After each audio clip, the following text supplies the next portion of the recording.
This game created a language so difficult to translate that people were analyzing skulls in a lava pool, counting tile sets, and learning advanced math just to read its secrets. And it went so long without a translation that people started trying to use AI, and not even that solved the language. Just ride with me on this one, and if this video has a yellow strip under the title, that means that YouTube set fire to my wallet. Tibia is a game with such intricate storytelling that even people that don't play the game, like myself, try to solve its mysteries. 469 is a language written entirely by numbers, no spaces, just a string of numbers. Tibia has many mysteries, some that were reported by one of its creators to be there since 1997, and nobody solved it.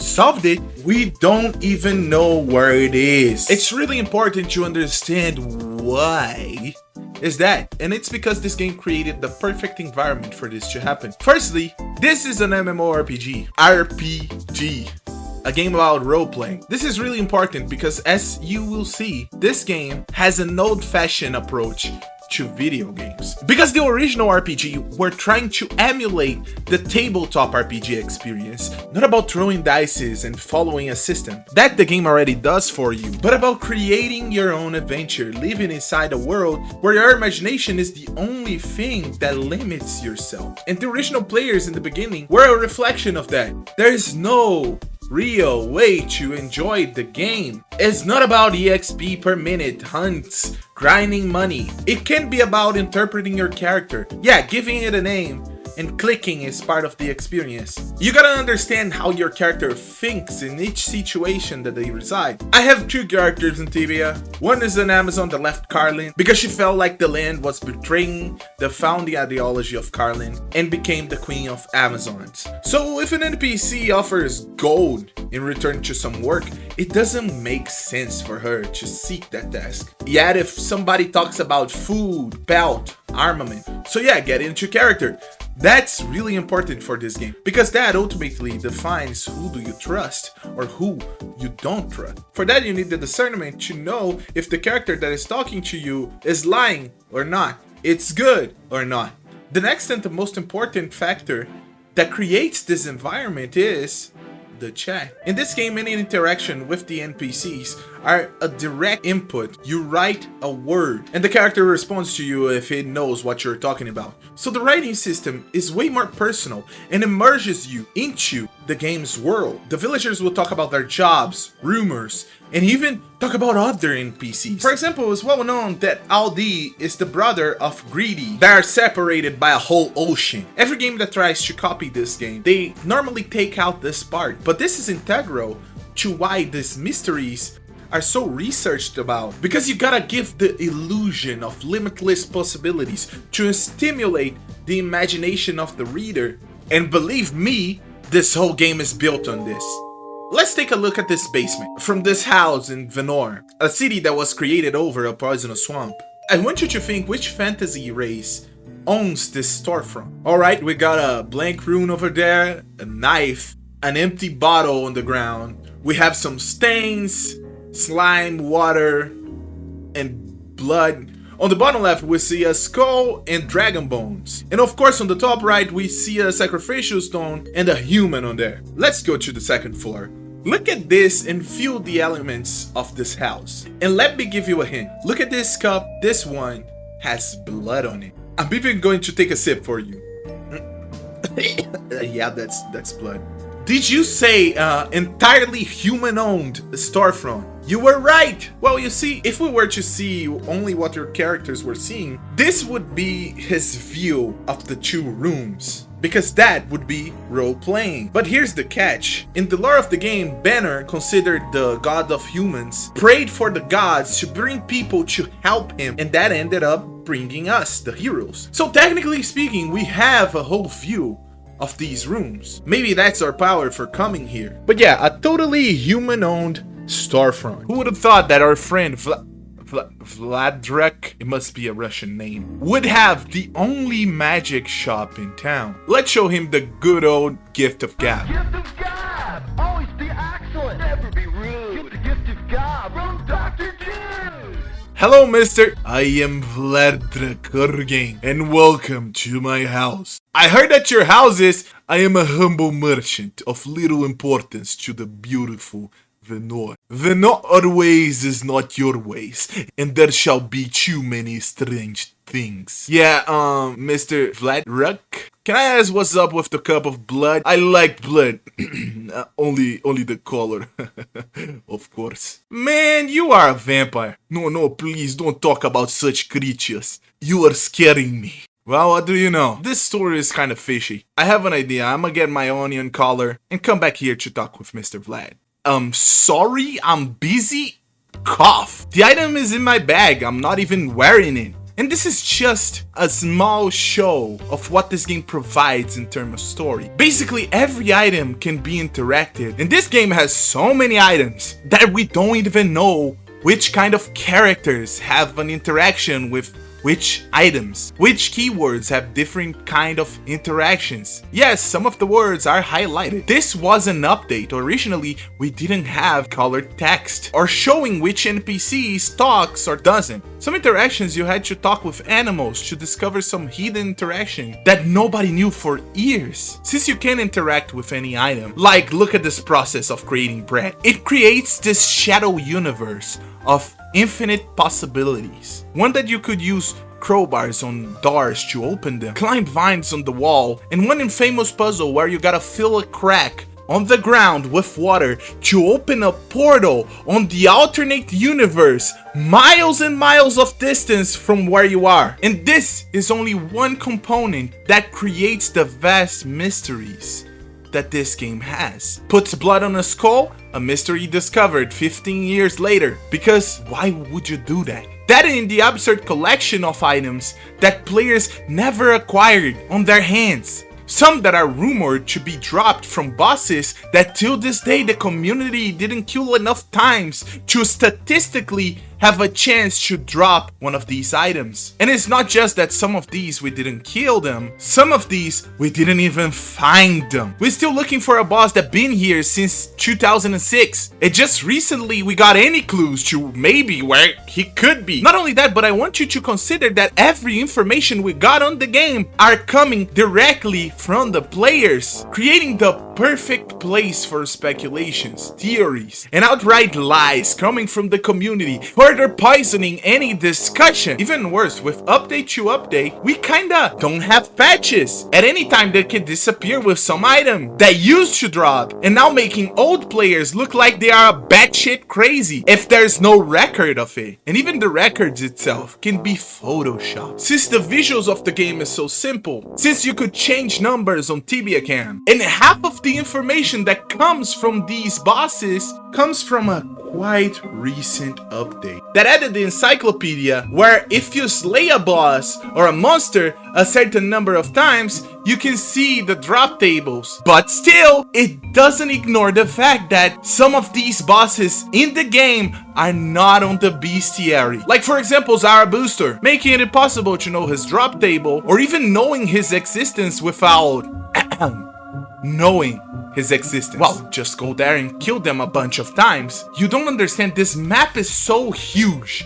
It's like huge. It's something that I see every new people get shocked when they understand how big this map is. It's a 2D layered map where you can go down 9 layers and up 9 layers. Where Zarathustra located, for example, is on the last floor of the underground layer. And to even get there, you gotta pass through a whole labyrinth just to see if he is in fact there or not. It's such a waste of time walking there that nobody bothers. In fact, when you have a boss with a requirement to spawn deep in some hole that it takes 3 boats to get there, the community deems those spawns not worth the investment. And when I say this, mind you, I entered the community 4 years ago. because the community of this game is endearing. It was the first time in my life that I heard somebody say, I'm going to study this and log on the game and go read books. This is no mockery. I'm impressed with the commitment to the game that is as old as some people in the audience. And why would they do that? Well, let's say that there is an ecosystem to the puzzles and mysteries of this game. One that relies on interpreting what's on the books and look for clues among the NPCs. Every time I talk about looking for clues, I'm saying straight up walking a whole marathon, dealing with enemies, just to make sure the keyword doesn't. That's where we have our topic for today.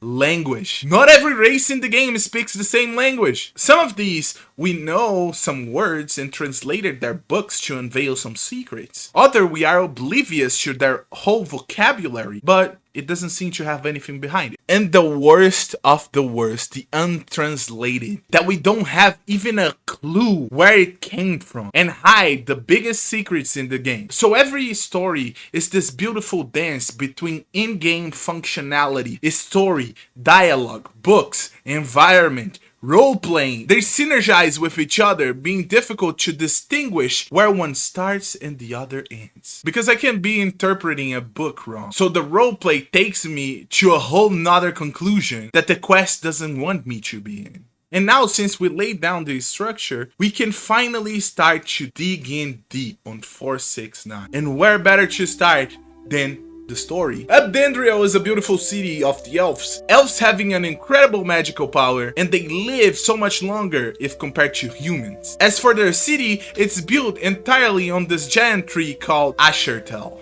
Some of their leaders saying that Ashertel has their own mind, it's their own person. According to the elves, the city is built naturally, since nature dictates where each house is, except for the Thai's embassy that was created for humans to cozy up to the elves. And this magic tree produces magic water that has to be purified in some way by the elder elves so you can drink it. Because if you drink the unpurified water, your body and your mind starts to morph into some kind of aberration. That's where the Groks and the Forest Furies came from. And for those that commit such crimes, Elatriel, the local Azariel, meaning the sheriff, avenger, or executioner, will throw them in Hellgate.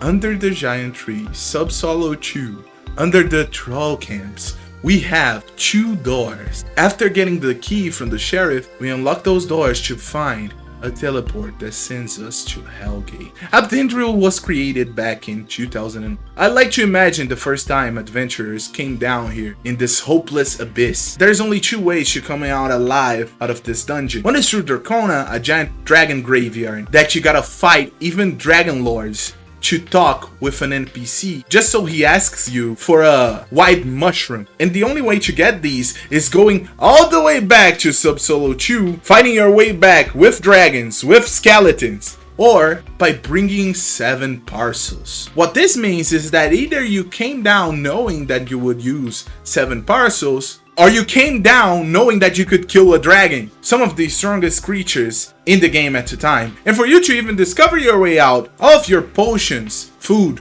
rooms would be getting drained. Meaning that the original settlers in this dungeon were locked in here for a long time. So let's take a look at the layout. Hellgate is built like a labyrinth, each patch leading to different kind of enemies. Other than giant spiders, elementals, we have a small bastion of elves that are cultivating white mushroom. But deep on the underground, almost touching the lava, we can find a city. This city is easily one of the weirdest on Tibia. There is no houses, no shops, or restaurants. I don't know. Just a black tile set and a bunch of pyramids. And let me tell you, the decoration here, sublime, impeccable. The touch with the dead skeletons give that rustic evil look that nobody really wants to come back here anymore, and the neighbors keep calling the cops. And the human bodies on the floor around the statues, yeah, inspiring. Here's my room now. And right there to the southeast of the city, we find the Hellgate Library. Every bookshelf the same story. Books filled with numbers, no spaces, some of them having the same information cut out. And in the end of this mess of hallways, we find a wrinkled Bonelord. the only NPC in town that will talk to us. Oh boy. When you ask him about his job, he's a librarian. When you ask him about the library, we retreated from war. We had to recreate some of our knowledge into books, which he calls primitive storage if compared to bound spirits that we would never be able to comprehend. Now, this is in reference to the War of Creations, where the gods were creating races to dominate Tibia. A lot of them were instinct, and the bonelords survived. And with their high intellect, they could just recollect like that. Well, we've seen the books, we can't read it, let's ask about the books. Our language is written in 469. Well, then 469. It's our language and can be only spoken by entities with enough eyes to blink it. Then let's ask about the language. He says that it's too complex for lesser known beings because it relies on math magic, and our brain is not suited for the mathematical processing to understand our language. Even to decipher the most basic texts, it would need a genius that can calculate numbers within seconds. Okay, I'm pretty good with ciphers and numbers. Numbers are essential. They are the secret behind the scenes. If you are a master of mathematics, you are a master over life and death. Well, I think we got to a point where I'm kinda out of questions. We kinda drove ourselves into a corner on this one. Wrinkled Bonelord. Every character has a name. Let's ask him. Well, my name is Blinky. Well, nice to meet you, Blink. I'm 486, and not Blinky, as some people would call me. So don't confuse your numbers, as my kind say. Oh, okay, thanks for the heads up. At this time, people weren't familiar with what's going on yet, so for a little while, this was it. Some of the early answers were trying to substitution cipher. A equals 1 and you go from there. And it didn't work. I think one of the best answers that anyone with an average IQ could go through is hunting for the vowel, since we still need E's and A's. This is called forcing the cipher. Just trying to go in with logic and guessing. Which comes to a second interesting fact. Somebody would have already created a bot from 1 to 1,000 and we already would have had this resolution. When you find this kind of information, it takes a time for us to discover more about it. Because now that we know about the Bonelord language 469, Mathemagic, we gotta move through the land asking characters about their perspectives, looking for books, and exploring this vile world. If we were to navigate to Edron and listen to Warden and just sit there and waited for his random dialogue, we would see him mumbling about, could the Bonelord language be the invention of some madman? This shows how aware you gotta be to actually solve or know things in this game. With that said, nobody knows anything. So it would take a real long time because the community had to find the Paradox Tower. Simply explaining, the Paradox Tower is a part of a quest on the Dream Challenge and Pits of Inferno. It's where you first see the log. But the tower is on this really peculiar place that is really difficult to notice. Basically, this crazy guy that died and was buried in front of the entrance of this tower that is filled with incredibly confusing puzzles. And at the top of the tower, we meet the crazy guy's servant and his riddles that are divided in 3 seals. Knowledge, where he asks you about lore-related questions. The seal of mind, which is a bunch of riddles. And finally, madness. The Seal of Madness is probably one of the most important because this one will teach you about the basics of Mathemagic. But the Seal of Madness is full of nonsensical questions with more nonsensical answers. And mind you, every wrong answer, it takes you directly to Hellgate. It's an annoying punishment because, you know, this map is enormous. But this is the only place outside that connects to Hellgate. The question that leads us to the direction of Mathemagics is, what's your favorite color? That question will open up more dialogue with the prisoner of Mintwal, a crazy guy that ended up imprisoned by the Minos. So when you ask him about mathematics, his surreal numbers are based on astonishing facts. But before teaching you about Mathemagics, what's your favorite color? Responding this, you get one of these equations. Going back to the Riddler and responding, you finish the tower. You end up with more questions than you started, if we're being honest. The weird mystery about this tower is that nobody really knows why it's called Paradox Tower. There are numerous theories just based on the paradox aspect on this. But here's the problem. What the fuck does this have to do with 469 in theory now? We have passed the basics we could use to decipher 469, and yet the needle doesn't seem to move, not even a little bit. Some are quick to point out the fact that they said it relies on math magic. Not that, whatever. Technically speaking, the conversation freezes here because somebody's yet to come with a response that is limited to what we find entirely on the game. Especially because the prisoner gives one of 4 answers. Does that mean that we gotta get all the fragments of information and somehow use it together? Does this mean that it's an isolated response to each group of these 4 groups? I think this is a good moment for us to theorize and explain some points. We have a lot, and I mean a lot, of ways to solve this conversation, and I studied a lot about every aspect of this, so I need to address some things. For example, some people, actual language experts, pointed out that 469 cannot be a language since it lacks something they call tokens. In a simple way to explain this, you need enough symbols to create meaning. In 469, at least from what we know, there is not enough tokens to create a functional language. The problem with this theory is that none of the languages that we know in the game are functional. We can just start talking the Elvish language if we only know 3 words, but these 3 words that we know normally serve their purpose in the context of the game, which is that it gives an impression that other races have their own cultures and the other is the quest, or even limiting your communication with this race. So the truth is, we need only 5 words to talk with an NPC. One of the, in my opinion, coolest idea for this resolution. Blinky.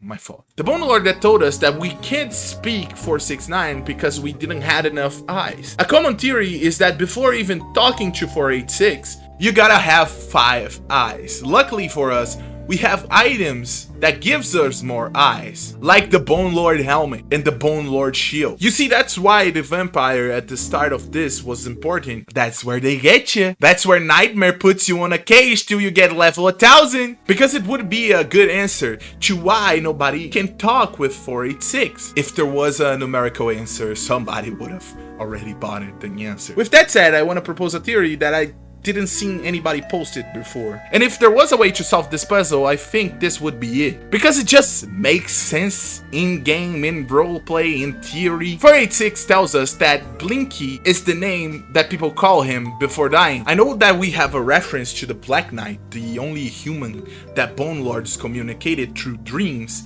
to radicalize him into becoming their ally, where he strictly says that Bonelords communicate by blinking at each other. But what if that's close to his real name? He says never confuse your numbers. And this theory is also corroborated by the fact that the people that came down here are not humans but elves, a race that has broader intelligence while still lacking the eye. Because in the case of being some kind of cipher of mathematical problem, anyone will tell you that it's missing information. Heck, even the eye will tell you that it's missing somewhere to go. Combining that with the idea that mathematics and that their race name is a formula that can change depending on the subjective viewer, that means 4646 can be more than one name. And this would be where we start understanding the 469 language, by decoding his name, since it's a controlled environment if compared to the books. So the answer of the mathematics would be used as a key or a modulus, being in a geometric or symbol-based form. That to me is the only logical route that would give us any level of direction to this theory. That is not my other guess. Do with that what you will. That would bring us to the second, and in my opinion more entertaining part of the theory. Nightmare might be a genius because he comprehends what instigates people's imagination in a deeper level, but the next step, even he couldn't solve coming. In our last segment, I said if limited to what we find entirely on the game. If we brought our scope to outside of the game, that's when it becomes way more interesting. Alright, there's this story on Wizards of the Coast, owners of Dungeons and Dragons,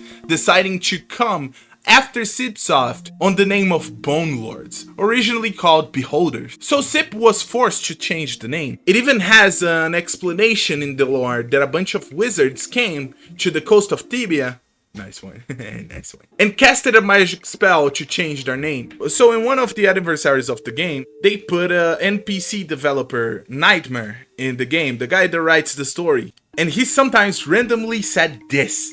Well, let me crop that because it's important for later. Since they decided to open an event that you could see the old sprites of the game, the Bonelord that originally had 6 eyes was named 3478. Some people said that this was just the code number of the monster ID, but of course we would just assume that it was 469 at the time. So that would make it easier, since now we have at least a soft confirmation to what would be a real word. If it means Bonelord or Beholder, it doesn't matter. We had the phrase that we could back engineer to what we know and to solve the cipher. Because let's be real, something in the game, in the cipher, had to be changed. Alright, one day a guy noticed that the skulls in the lava were changed in Hellgate and was not the same amount as was before. So that introduces us to an interesting gimmick, the Matrix.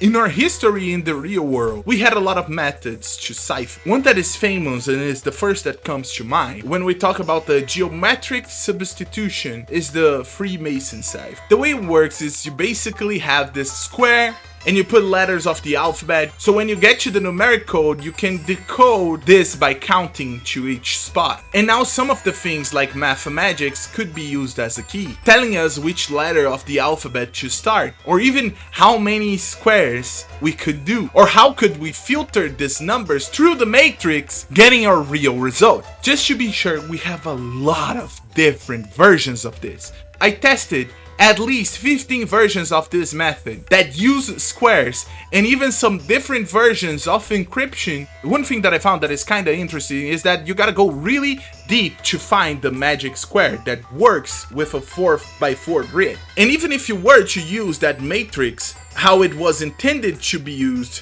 the numbers being 1 in a lot of these squares would mean that the result would be the same for anything that is not on these spots. Not only that, but we kind of have 2 matrices. The original one and the newer one that could give us a different result. I want to pose a question to the audience. Are we really different than the guy counting tiles in Serpentine Tower? Because let's be real for a second. This is the biggest ground for discovery yet. People are using the matrix like it's something important. But yet 486 doesn't talk anything about skulls, nor the matrix.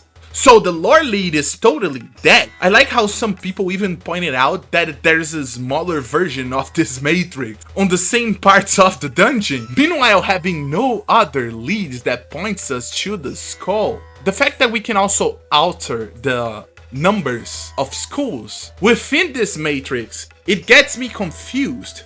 If it was a part of some grand puzzle, wouldn't it be better if players didn't have any input in the puzzle to be sure to preserve the sequence to all players? I know nothing is like that in this game, but something that went this long undiscovered should at least have some level of respect, and that's not the only effect that comes from outside of the game. We have some interviews where people answered in 469, and even some poll options in the game's site that one of the answers were in the Bonelord language. Some of them had spaces, making us wonder what if it really is. And some others just don't and seem more legit. That's why I kinda saved this weird piece of information. In game you can find Avatar. When you ask about the Bonelord language, he says, yeah, you know, number. It's rather short, but still this poem I like best. We already know what's the problem. This character is considered by the vast majority of people to be a liar.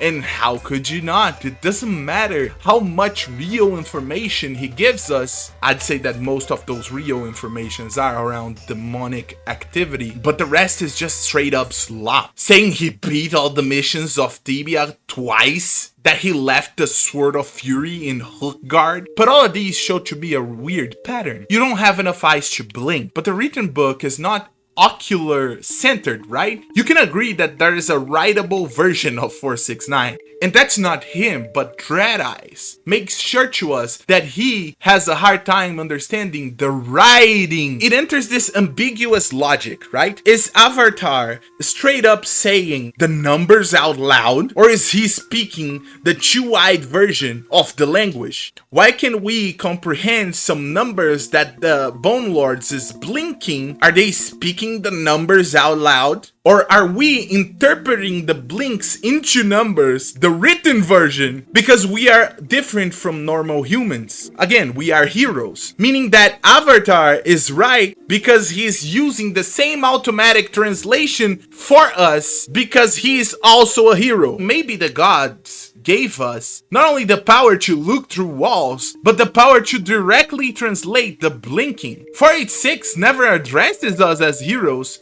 We are just another human for him. But still, that wouldn't explain the dev is speaking on the language. It's not a functional language. So what Cheyenne was saying was basically high sell longsword yes XD. But finally it struck. I understood what all of this mean. It's so obvious. And Nightmare gave us the most valuable piece of information. There are many secrets hidden in my areas that were never ever found. Only the obvious thing seems to attract people's attention and possibly distract it from other things that would be too obvious. Sometimes he even said that the mystery is right under our noses. Right under our noses. Of course, the keyboard. How could I not? I'm just kidding. I wanted to get to this part to recommend something to every Tibian in the planet Earth. Believe your OGs. What I thought it was interesting is that in this whole process is a piece of information that is rarely discussed, and it was way more prominent in the beginning of this mystery, and it was that this is Gamatria. Back in the old forums, I found a lot of people that would confidently say that it was Gamatria, but nobody could ever explain it. So I'm here trying to tell you the hidden, not so hidden meaning of 469. Elves to me are really important in this story. Abdendrio, the elven community, is divided in 3 different groups. Senef are the ones in the top of the trees. They believe that they are the shepherds in Abdendrio, and without their guidance, the whole city would burn. The NPC Edward, he's just a genius, if we're being honest, say that they keep the lore and are responsible for the druidic magic of the elves. Between the castes, the Senef are perceived as arrogant and a bunch that only studies and lost its contact to the simple things in life. Understandable, since the Sim are the workers in this community. They are normally located at ground level. Originally they were nomads, but then they decided to settle in the city. Without them, Abtendrio wouldn't have the infrastructure because they get the food. Since they have this big connection with nature, they scout the woods, and Edwir says that the Risings excels in all that has to do with nature. But other castes sees them as cowardly feeding pacifists, because with all their combat skills they still fled from the orcs, and that's what got them to join Abdendrio. And the last one is the Kuridai. They are the warriors of the city. They're normally located underground. They work on the forge and work the security for Abdendrio. The Kuridai used to live in the volcanic areas. Since the resources were scarce, they had to fight against the monsters, making them stronger. Like all the other groups, they believe they run the show. What I find it interesting is that they talk about how they created tools but never hold the security over the other castes' head. Elves are really interesting overall, but there are a lot of peculiar things about the Kuridai, like how the other caste sees them as aggressive and hateful, and how they enslave trolls and hate non-elves. Edwir even adds that they are always moving, always scheming, and an information that is the most valuable to us. When we ask him about Shadowthorn, he says that their Kuridai leaders practice some sinister cults, and that the other castes are more of their minions than their equals. But to understand their society better, we need to comprehend their environment. Ashtartel is quite the embodiment of the Tree of Life. Those who follow the teachings of Kabbalah, on record I want to say I don't support any craziness you will see from here on. When we talk about Kabbalah, we are entering the Jewish magic realm. Just so you know, it's said as, let's say, a map to becoming better. This religion is really prominent in our history, since a lot of religions use this as its basics. Being simple, we have two paths. One that goes up until you reach immateria, ascension, meaning not having a body, and the other that goes down until you can reach a physical form. The Derai Sim represents where you start as a human. Just an ignorant from the world that be. Doesn't care about anything, watches WNBA on the weekends, you know? Now the Senef, they are the enlightened ones, which depending on which religion you study, it starts around here. And that's exactly why one of them lives underground sharing experience with other races while the other lives above the trees. When you reach immateria, the top of knowledge on the tree of life, you will become a Teshiel. In the game it's called the Lost Elven Caste. When the war started, they said peace and retreated to the DMT realm with Joe Rogan and other potheads, leaving every other elf caste basically by themselves. In the early days of the war, they used to communicate with other elves, trying to convince them to flee the war, and slowly they just never communicated again, becoming basically a myth, even amongst the elves. Around Tibia, we talk a lot about the dream realm and the dream walking. But in Abdendrio, none of these elves even know of how this magic works. This would explain why Lavirias tells us that a lot of people come to Ashtartel, but rarely both of them have the same meaning for what they see even amongst the elves. Because there seems to be a lot of ways to transition and learn on the Tree of Life. Moving around the Sephiroth transforms your understanding of the world. Buddha, for example, he reached enlightenment and he still chose to keep his physical body to teach people about living a balanced life. And when he was done, he slept and vanished from the physical realm. Meanwhile, Kabbalah's rise to fame was when it connected with Adam and Eve, saying that when they fell from God's grace, they were sent to the physical realm, going down the stairs from enlightenment. And on a side note, I wanted to say that that's exactly the story from the elves. Firstly, the Senef. When the war finally came to them, they used magic that finally led them to the valley being torn out of this terrestrial world. And later, that dimension collapsed and they were forced to come back. Ashari even explains about the atonement for the sins of their ancestors. You know, just like Gamatria is a cooked up topic, I consider myself well informed on it. Among the people that I met, the best. But it's easy to get lost on a vast topic like this. So I will explain about the Hebrew language the same way I explained to my wifey. I told her to give me the meaning of the number 13. And she said, 2 birds in a box. Look at how pure she is. So you know that 13 is the code for the psychiatric wards to inform that that person is crazy. So when I say you are like 2 birds in a box, I'm calling you 13. Just means you're crazy. Gamatria works kinda like that. In Hebrew, the symbols for numeric and the alphabet are the same, meaning A would also be 1. So then I could also call you AC. With that meaning that everything you write, there is a numerical value attributed to it. An example in English would be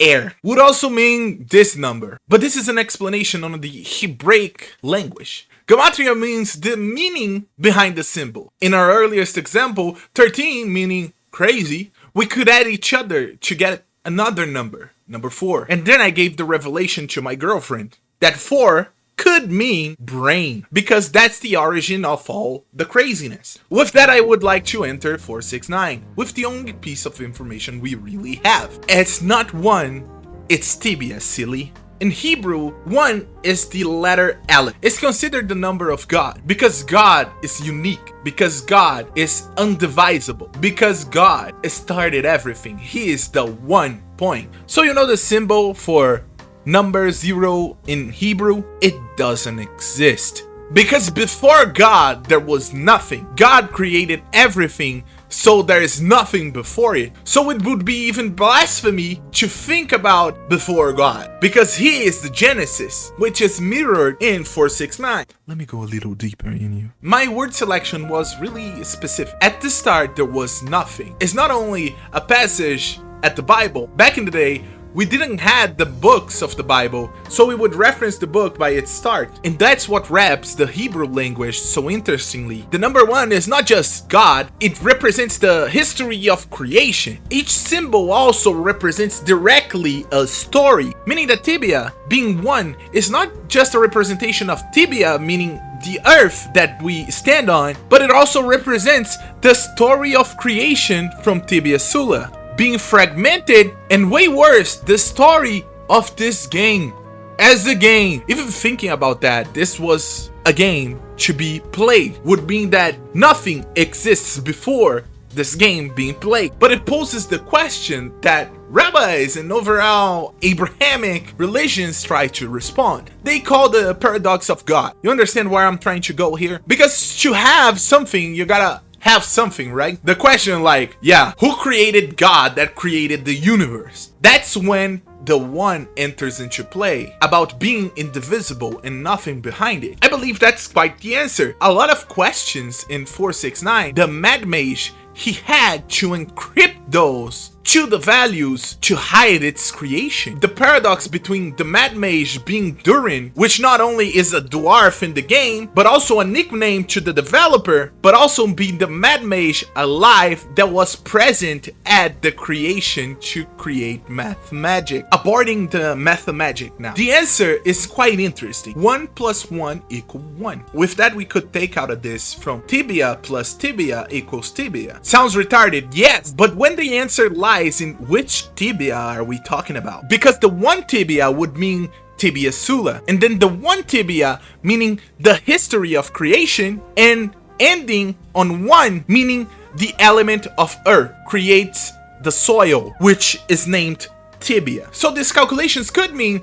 that all the elements of Tibia were presented inside Tibia Sula, and each number expresses each element. I think I will kind of blow everybody's mind with where I'm going with this. In Kabbalah and Gamatria, they believe that God created the universe with sound, pronouncing the letters that are also numbers and creating the whole structure of the world. Because in this story, what ends up meaning is that in the creation of the human race, they used elements to create each part of the human body. I'm not entering this topic much, but here is an explanation of the Star of Edron, which has the obvious similarities to the, real thing, Seal of Solomon or whatever.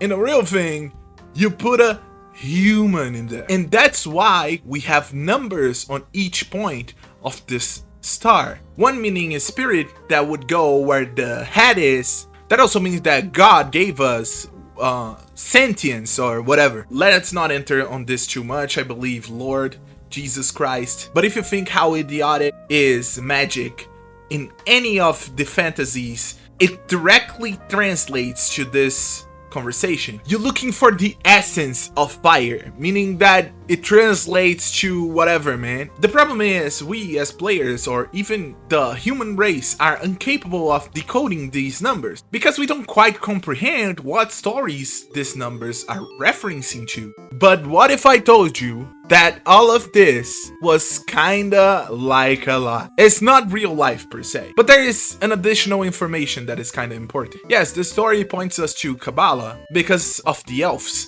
That's a fact. Because the giant tree, yes, but also because of the heavy old tone. Well, in real life, people that believe in Kabbalah think they basically can create portals to other dimensions. In the game, the Shelabdil, another lost elven tribe that lived above Carlin, and it's said that these people could disguise themselves as human and were totally annihilated by orcs. What do you know? Orcs, even the most basic one, are the one creature that drops the heavy old tome. Why would a race so dumb that doesn't value much of any and lives the most tribal life ever have a completely clean and fancy book? Orcs normally write things in parchments that would be derived from animal pelt, but they have this heavy tome? That's not only proof that those elves existed, not only that, but it can be dropped by ghouls, it can be dropped up by skeletons. Those ghouls and skeletons not only represent that humans, but also represent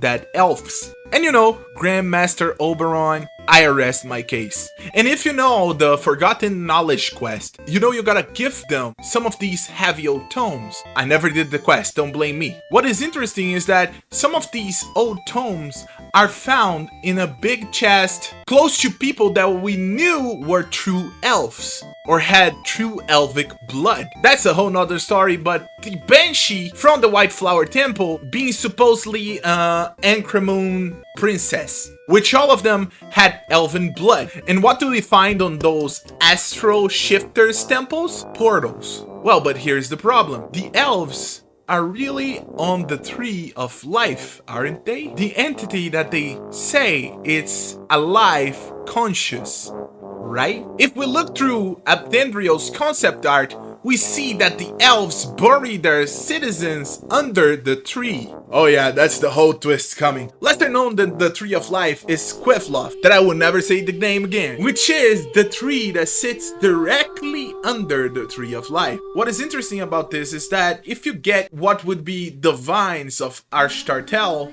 they could technically see this Tree of Death. And like everything that is on the Tree of Life, its teachings help you understand life. This would be the evil counterpart to it. Each of them having a descent from normal and chivalrous behavior, making you understand death. Each of their globes is connected to a demon that is a counterpart to the Sephiroth on the Tree of Life. So let me focus on the two most important ones. In the Tree of Life, representing understanding, we have the Sephiroth entity called Bina. She transforms light into form. She gives insight and divine thought. But in her inversion, on the Tree of Death, we have Sartardiel, a demon that takes form and conceals its meaning with symbols so complex that they end up losing their meaning. He promises deep knowledge, but never shares it. From what I remember, this is the second to last demon on this craziness.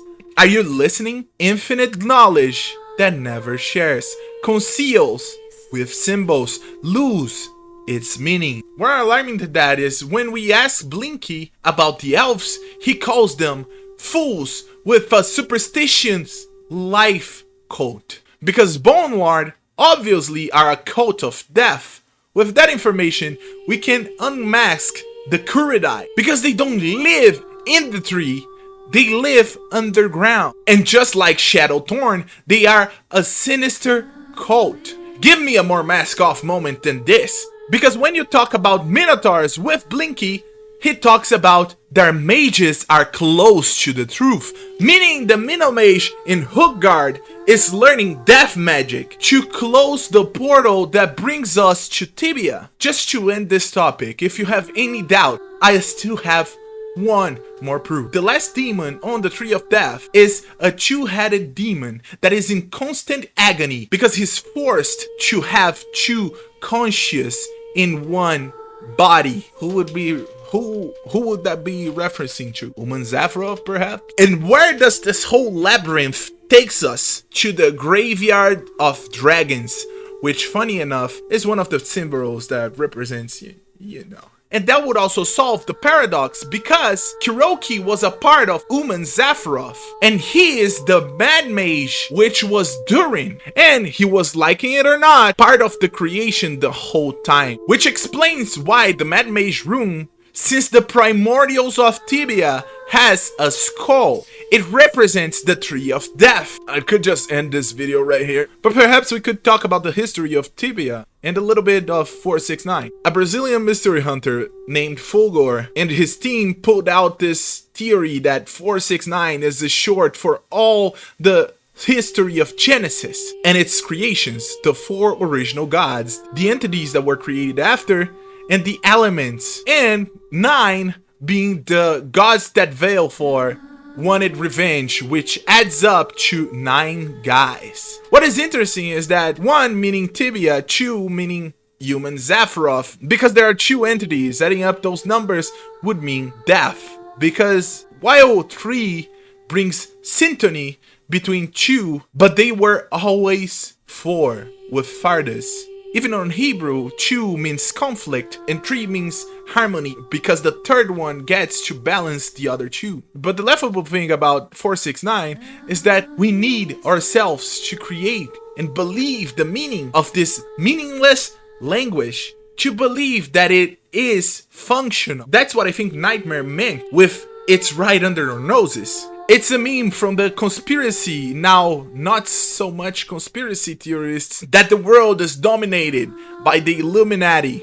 It's hidden on plain sight because it's a reference to these weird things. The Ancramon pyramids built by bonelords, the eye in the top of the pyramid. So silly, Nightmare. But with this resolution, what people with high cholesterol, super fat, that used to sell riot points would say is, I knew it! That was never a translation! But it's much more than that. It's a set piece that, at the time, would have set the mood to what was to come in Tibia. And disclaimer, some of these may be my interpretation, but I think it's a good discussion. Knights of Nightmare were being guided by the Teshiel, but take a look at this part of the Dream Challenge quest.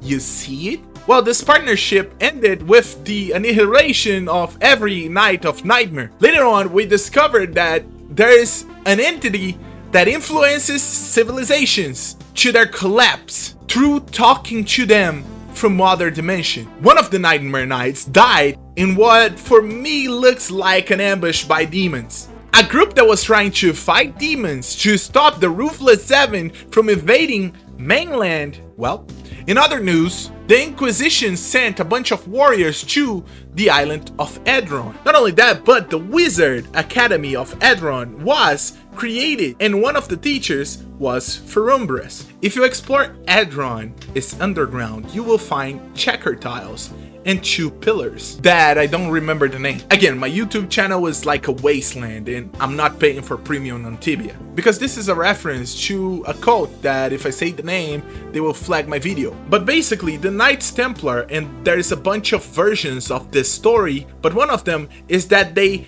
were converted into evil after learning the hidden meaning through Gamatria and had to flee to Ireland and created a whole religion out of it. Those warriors that were sent by Thais created a group called the Renegade of Banner's Blood. If you look through the symbolism and the checkerboard, it's trying to split your understanding of the Tibia lore to convince you that something is not like you understood before. The question that I have to ask anyone that kinda knows Tibia, do you doubt Banner, god of the humans? Banner comes before the gods and asks them help to save the land. And we as heroes were brought to this land, Rookgard, straight in front of the library. This is the genesis of Tibia. If you could interpret any other way and Banner was wrong, why the god puts us here? Because on the island of Edron, we discover